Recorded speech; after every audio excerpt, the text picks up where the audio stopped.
चुनावी तारीखों के ऐलान के 2 दिन बाद बिहार में एनडीए की सीटों का फॉर्मूला सामने आ गया। एनडीए के सभी सहयोगियों के बीच सीटों का बंटवारा हो गया। बिहार की 40 सीटों में बीजेपी 17 सीटों पर चुनाव लड़ेगी। जेडीयू 16 सीटों पर उम्मीदवार उतारेगी, यानी पिछले चुनाव से 1 सीट कम।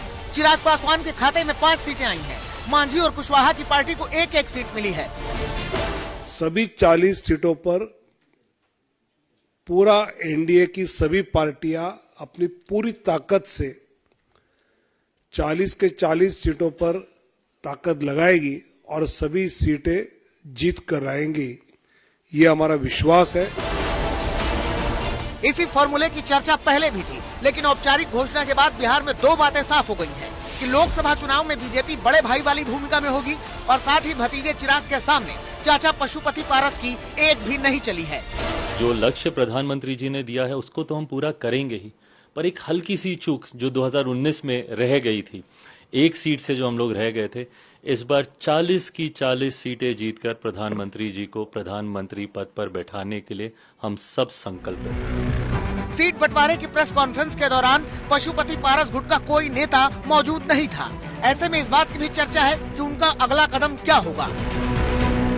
बिहार में सीटों के बंटवारे के साथ साथ पाला बदल वाला खेल भी शुरू हो गया है। पूर्व सांसद लवली आनंद ने जेडीयू का दामन थाम लिया है। अब उनके औरंगाबाद या शिवहर से चुनावी मैदान में उतरने की चर्चा है। हमारे लिए खुशी का दिन है, शुभ दिन है। मैं आज पुराने घर में आज मेरी वापसी हुई है।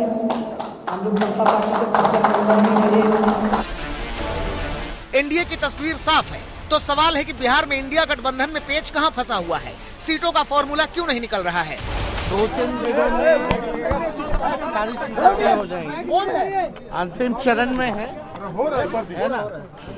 एक आध सीट को लेकर के बातें हैं, लेकिन उसमें कोई दिक्कत नहीं, 2-4 दिन में सॉर्ट आउट होगा। बिहार में सीट बंटवारे के साथ एनडीए ने एक कदम आगे बढ़ा दिया है। अब इंतजार है प्रत्याशियों के नाम का, जिसके बाद संग्राम बढ़ना तय है।